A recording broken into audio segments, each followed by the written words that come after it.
Hello, plus two students. I'm Ruchita Sharma, lecturer in English at GESS Bertie.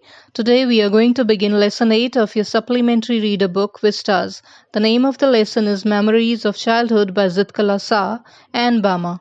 For convenience and better comprehension, we have decided to divide the chapter into three parts. Our learning outcomes for today are a foreword to the chapter, reading the text, that is part 1, critical analysis of part 1, a look at the vocabulary, and learn to write answers to main questions. Students, have you ever faced prejudice or bias or discrimination?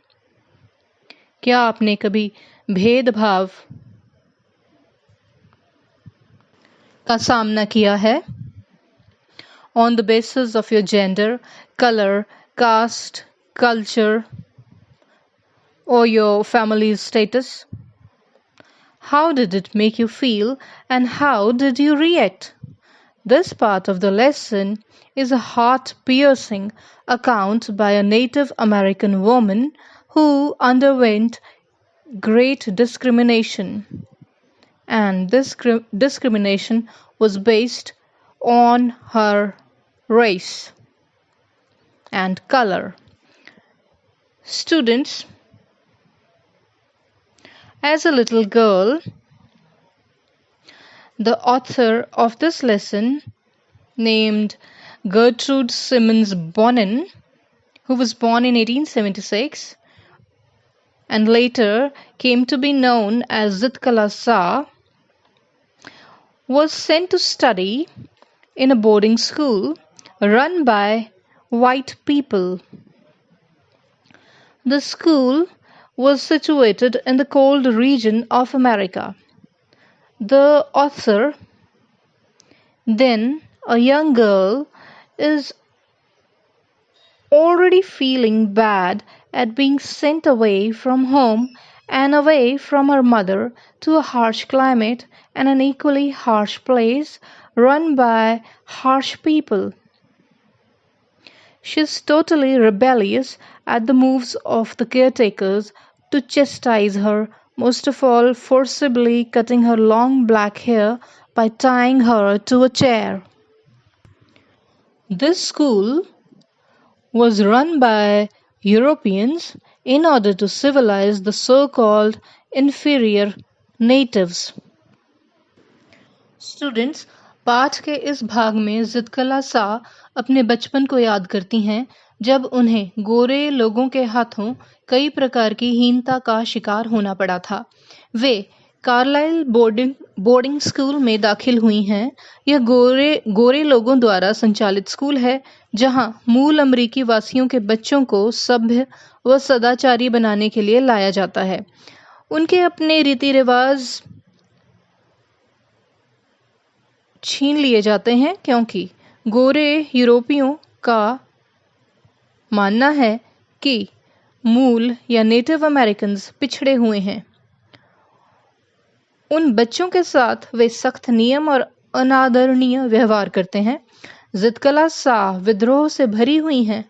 उसकी भावनाओं को समझने के लिए आज वह अपनी माँ को बहुत याद करती है। इस छोटी उम्र में भी वह पूरे वेग से दुश्मन का सामना करती है। यह भाग रंगभेद से जुड़ी यातना के विषय पर आधारित है। आओ आगे जानने के लिए टेक्स्ट को इंग्लिश में पढ़ें। Reading part 1, the cutting of my long hair by Zitkala-Sa. The first day in the land of apples was a bitter cold one, for the snow still covered the ground and the trees were bare. A large bell rang for breakfast, its loud metallic voice crashing through the belfry overhead and into our sensitive ears.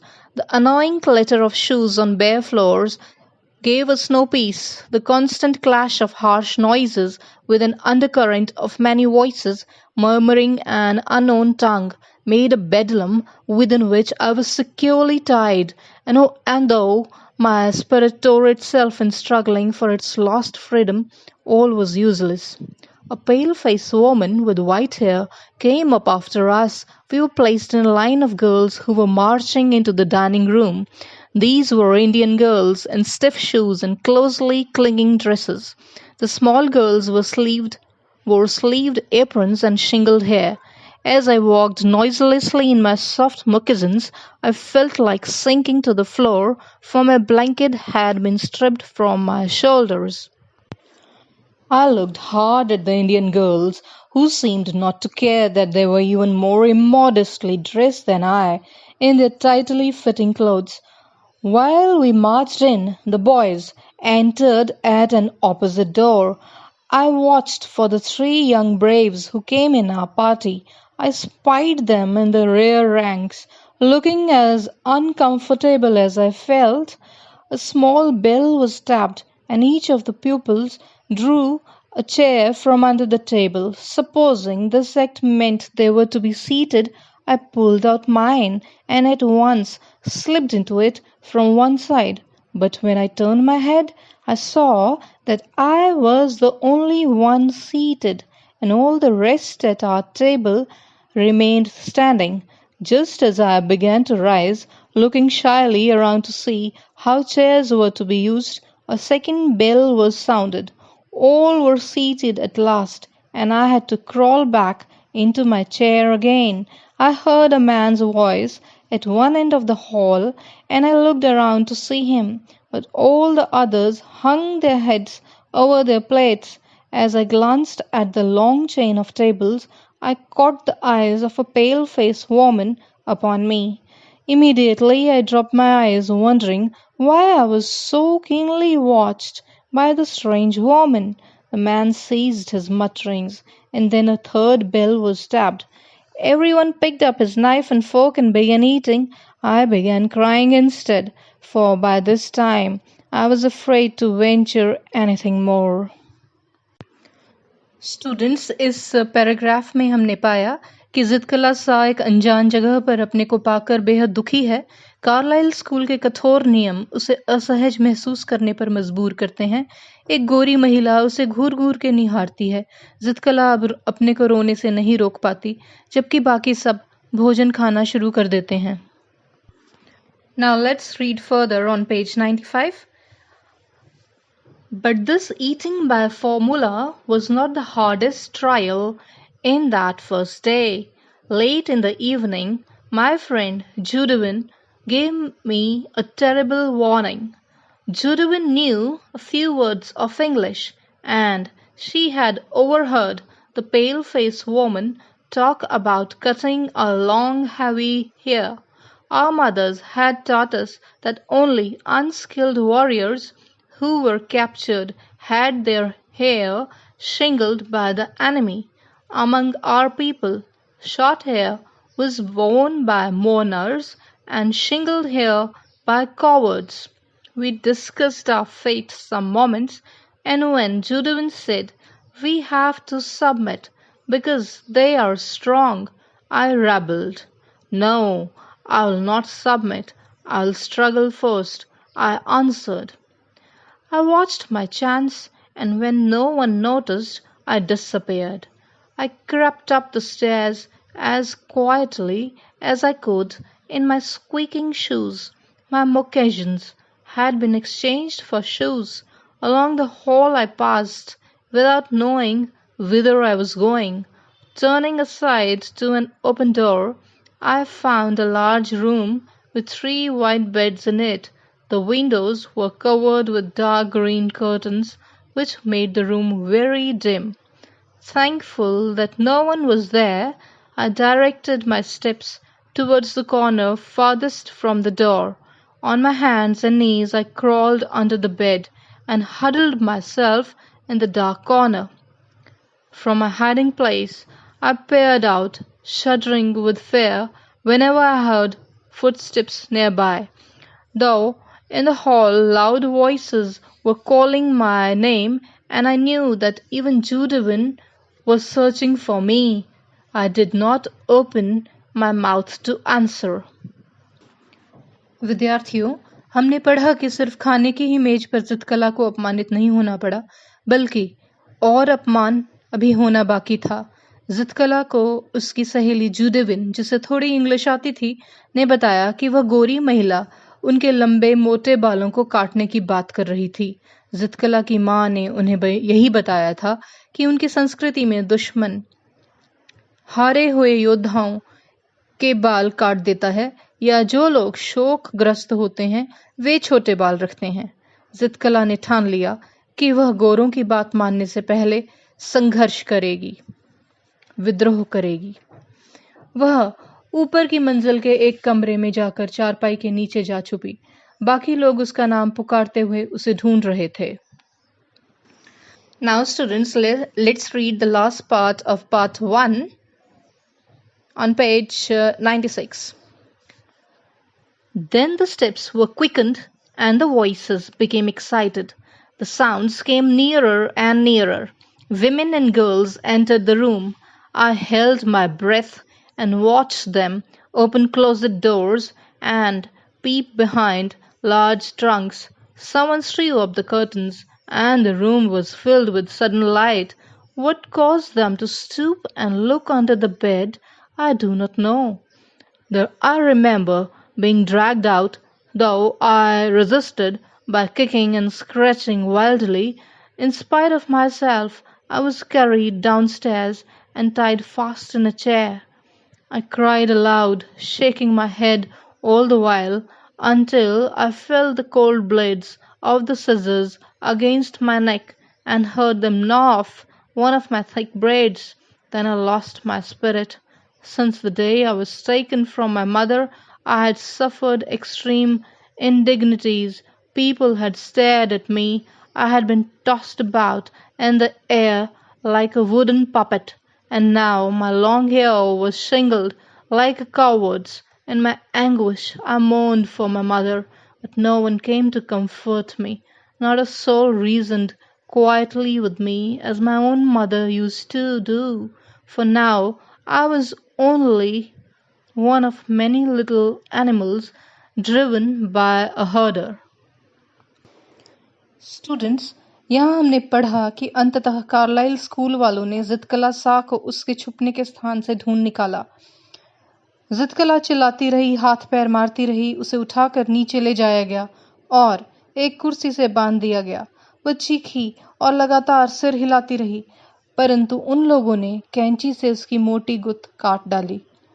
तब वह अंदर से टूट गई। उसने निष्कर्ष निकाला कि जब से उसे उसकी माँ से दूर किया गया था, तब से उसे तीव्र अपमान झेलने पड़े थे। उसे एक कठपुतली की तरह हवा में उछाला गया। अब उसके लटके हुए बाल उसको एक कायर होने का एहसास करा रहे थे। अपनी पीड़ा में वह अपनी माँ के लिए करहाने लगी, परंतु उसके पास उसकी माँ की तरह उसे दिलासा देने कोई न आया। Now students, we shall critically analyze this part of the lesson, which is named Memories of Childhood.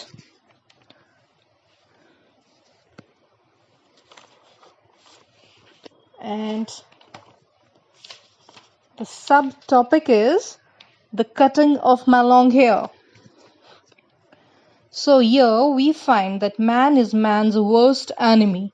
Human beings take advantage of the helplessness of the weak to show their superiority. Thus, in all parts of the world, people face discrimination. Zitkala-Sa has pictured a very touching account of her childhood in Carlisle School.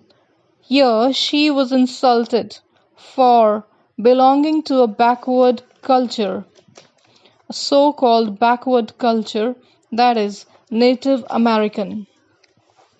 For a child that she was, it was hard to bear separation from her mother. Further, she was insulted by foreigners. To top it all, her hair was shingled, about which act her mother had always very severe views. We find from the incident that Most people think themselves to be superior because they are rich and powerful, so they have a tendency to treat others to be inferior. As a result, Zitkala-Sa suffered torture, both physical and mental, at the Carlisle Indian School. She was forcibly made to cut off her thick long hair. She was treated like an animal. She was physically not strong enough to stop her molesters then, but the hurt she felt went very deep. She remembered the incident in every detail. When she grew up, she recounted her experience because now she had the power of the pen and awareness about her rights. She wanted to expose the people who had wronged her. Now for a glance at the glossary. First word, bare, B-A-R-E, which means leafless or naked. Sentence, most trees go bare in winter time. Next word, belfry, high conical roof of a small church through which the bell rung. Annoying, causing unpleasantness. She has an annoying style of talking with her friends. Next phrase, constant clash, hurting sounds. Next word, harsh, unfriendly. Winter is harsh in the north of the globe. Undercurrent, a hidden negative feeling. Next word, bedlam, a place full of noise and confusion. Next word, unknown tongue, a foreign language. When I traveled in the train, I could hear my co-passenger talking in an unknown tongue on the phone. My spirit, my thought process. Next phrase, closely clinging dresses, tight-fitting clothes. Next word, removed, stripped. Next word, pupils, students. My pupils are very obedient. Next word, ceased, which means stopped. People have ceased to be scared of the virus. Next word, venture, to go out, to take a risk, or to do a daring thing. Next word, shingled, cut off, short hair. Next word, mourners, people who are in grief. Next word, moccasins, soft leather shoes. Next word, Judawin, name of Zitkala-Sa's girlfriend. Next word, quickened, which means hurried. Next word, peep, to peer or to look. Next word, anguish, which means great pain. Next word, braids, which means plaited hair or hair done in plaits. Plaits. Next word, gnaw, Gnaw, which means to cut. Next word, indignities, insults. Next word, moaned, make a sound when one is in pain or when one is very sad. Now students, it is time to deal with this question. What kind of discrimination does Zitkala-Sa's experience depict? What is her response? Answer. Zitkala-Sa shares with us her childhood experience when she was sent to Carlisle Indian School.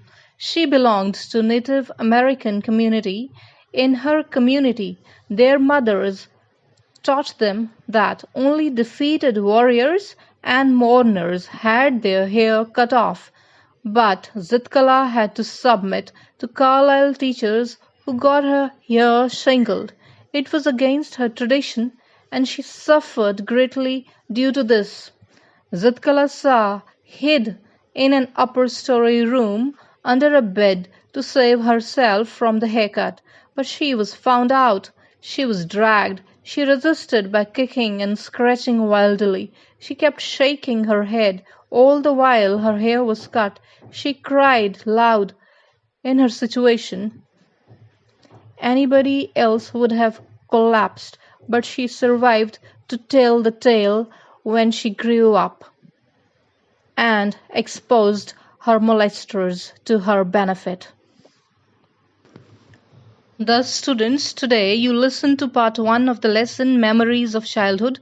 We also covered difficult words, critical analysis, and main question answers. Keep reading and learning. Have a blessed day ahead.